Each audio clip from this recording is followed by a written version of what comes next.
আরে বল না রে, কি হয়েছে? সেইখান ধরে দেখতেছি কি এত ভাব দুচো বড় দিনই। আমি এ বাড়ি থাকবো না, আমি ঘর চলে যাবো। কেন গুরু?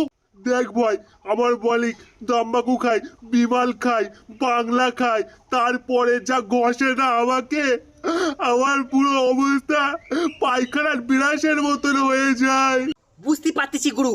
না, কিচ্ছু বুঝতে পারতিস না, তুই কিচ্ছু বুঝতে পারতিস না। যার সঙ্গে হয় সেই বোঝে, তুই কি করে বুঝবি? তোর মালিক তোরা মেয়ে রয়েছে, হ্যাঁ, তোরা কত সুন্দর নে দাঁতের মধ্যে মোলায়েম ভাবে ঘষাঘষি করে, হ্যাঁ, সব আমি দেখেছি। আমার মতন মালিক যদি তুই পেতিস না, তাহলে তুই কষ্টকান বুঝতিস। এই গুরু গুরু, এই এরকম কথা বলো না, আমার তো লজ্জা লাগেছে। লজ্জা তখন আসবেই, ভালো কপাল লিখকে এসেছিস যে তুই। এ তো তোমাদের সঙ্গে কিছুই হচ্ছে না। আমার একবার জিজ্ঞাসা করে দেখো আমার সঙ্গে কিরা জুলুমবাজি হচ্ছে।